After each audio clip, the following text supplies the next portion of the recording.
আসসালামু আলাইকুম সুপ্রিয় শিক্ষার্থী বন্ধুরা, তোমরা কেমন আছো? আশা করি সবাই ভালো আছো।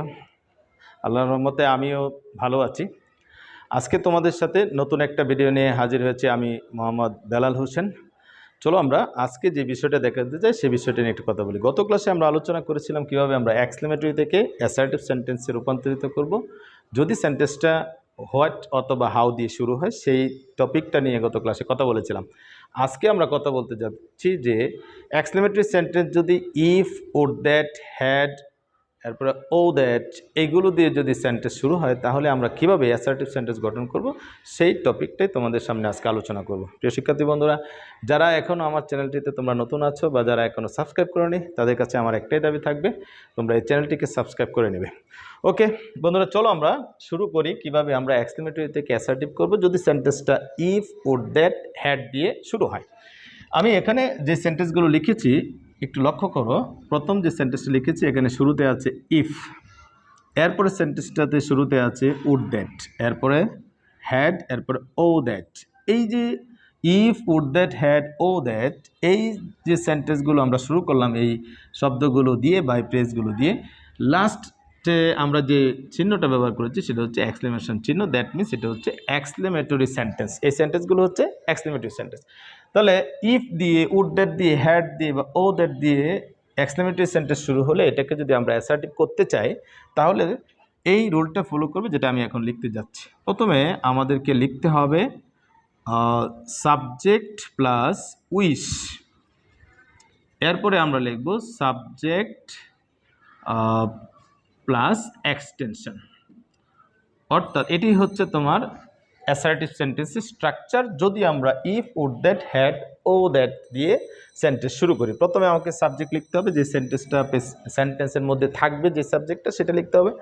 এরপরে উইশ লিখব সূত্র অনুযায়ী, আর এরপরে আবার এই সাবজেক্টটা লিখে বাকি অংশ আমরা লিখে ফেলব। তবে মনে রাখতে হবে যখন তুমি সাবজেক্ট প্লাস উইশ লিখবে তখন এই if, would, that, O that, had এগুলো কিন্তু উঠে যাবে। তো চলো আমরা দেখাই কিভাবে আমরা অ্যাসার্টিভ সেন্টেন্স গঠন করব। এই সেন্টেন্সটা হচ্ছে if I were a king. এই সেন্টেন্সটার সাবজেক্ট হচ্ছে আই। আমরা সূত্র অনুযায়ী প্রথমে লিখব আই, এরপরে লিখব আমরা উইশ। এইটুকু লেখার পরে ইফ এখান থেকে চলে যাবে। এরপর যে বাকি অংশটুকু রয়েছে আই ওয়ার আ কিং, এই সেন্টেন্সের শেষে আমরা ফুল স্টপ ব্যবহার করব যেহেতু এটা অ্যাসার্টিভ করেছি। তাহলে প্রিয় শিক্ষার্থী বন্ধুরা, খুব সহজে আমরা ইফ দিয়ে শুরু হওয়া এক্সক্লেমেটরি সেন্টেন্সকে আমরা অ্যাসার্টিভ করে ফেললাম। সেটা হচ্ছে ইফের পরিবর্তে আমরা লিখলাম সাবজেক্ট প্লাস উইশ, এরপরে এই সাবজেক্ট থেকে আবার বাকি অংশ লিখে ফেলেছি। ঠিক একইভাবে বাকিগুলো এভাবেই হবে। উড দ্যাটের পরিবর্তে আমরা লিখবো আবার সাবজেক্ট প্লাস উইশ, সাবজেক্ট হচ্ছে এখানে আই, সূত্র অনুযায়ী আমরা ব্যবহার করব উইশ। এরপরে আমরা বাকি অংশ আবার লিখবো, সাবজেক্ট থেকে বাকি অংশ আবার লিখে ফেলবো I could fly. Would that I could fly, এই সেন্টেন্সকে আমরা করলাম I wish I could fly. তাহলে প্রিয় শিক্ষার্থী বন্ধুরা, তবে এটা মনে রাখতে হবে উইশের পরিবর্তে তুমি এখানে ডিজায়ার শব্দটাও ব্যবহার করতে পারবে। নেক্সট সেন্টেন্সটা দেখো, had I the wings of a bird.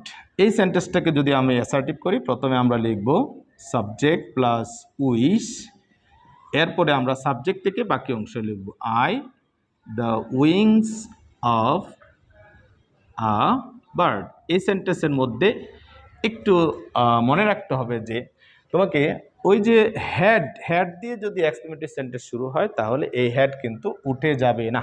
যেমন পূর্ববর্তী সেন্টেন্স আমরা দেখিয়েছিলাম যে ইফ এবং উড দ্যাট দিয়ে সেন্টেন্স শুরু হলে ইফও উঠে যাবে, উড দ্যাট উঠে যাবে, কিন্তু হ্যাড দিয়ে যদি কোনো সেন্টেন্স শুরু হয় তাহলে এই হ্যাড দ্বিতীয় সাবজেক্টের পরে আবার তোমাকে বসাতে হবে। তাহলে কি হলো, এখানে সেন্টেন্সটা দ্বারা হলো I wish I had the wings of a bird. I wish I had the wings of a bird. এই যে হ্যাড, এই হ্যাড কিন্তু আবার দ্বিতীয় সাবজেক্টে পরে। মনে রাখতে হবে আমরা সাবজেক্টে কিন্তু দুইবার ব্যবহার করি, তাহলে দ্বিতীয়বার ব্যবহার করার পরে আমাদেরকে হ্যাডটাকে বসিয়ে দিতে হবে। এরপরে যে সেন্টেন্সটা আমরা লিখেছি দেখো, ও দ্যাট দিয়ে যদি কোনো সেন্টেন্স শুরু হয় তাহলে এই সেন্টেন্সকেও আমরা যদি অ্যাসার্টিভ করি ও দ্যাটের পরিবর্তে আমরা লিখব সাবজেক্ট প্লাস উইশ। এই সেন্টেন্সের সাবজেক্ট হচ্ছে আই, এরপরে হচ্ছে উইশ সূত্র অনুযায়ী, তাহলে ও দ্যাট উঠে গেল। এরপর বাকি অংশ তুমি আবার লিখবা আই ওয়ার ইয়াং অ্যাগেইন। তাহলে প্রিয় শিক্ষার্থী বন্ধুরা, আমরা শুধু এই স্ট্রাকচারটা ফলো করে সাবজেক্ট প্লাস উইশ, এরপরে এটুকু আমরা কার পরিবর্তে লিখব, if, would, that, had, O that, এগুলো দিয়ে যদি কোনো সেন্টেন্স শুরু হয় তাহলে তার পরিবর্তে আমরা লিখব সাবজেক্ট প্লাস উইশ। এরপরে আমরা ওই সাবজেক্ট থেকে বাকি অংশ আমরা লিখে ফেলবো। তবে একটা কথা মনে রাখতে হবে, যখন হ্যাড দিয়ে শুরু হবে তখন ওই হ্যাডটিকে দ্বিতীয় সাবজেক্টে পরে আবার আমাদেরকে বসাতে হবে। তাহলে সুপ্রিয় শিক্ষার্থী বন্ধুরা, আজকে আমরা গুরুত্বপূর্ণ একটা টপিক নিয়ে কথা বলেছি, সেটা হচ্ছে কীভাবে আমরা ইফ, উড, দ্যাট, হ্যাড দিয়ে সেন্টেন্স শুরু হলে কীভাবে অ্যাসার্টিভ করব। ছোট্ট একটা স্ট্রাকচার, সেটা মনে রাখবে, সাবজেক্ট প্লাস উইশ, এরপরে সাবজেক্ট থেকে বাকি অংশ, এগুলো লিখে দিলে অ্যাসার্টিভ সেন্টেন্স হয়ে যাবে। তাহলে দেখা হবে তোমাদের সাথে পরবর্তী কোনো একটা নতুন ভিডিওতে। আজকে এই পর্যন্ত, সবাই ভালো থাকবে। Thank you.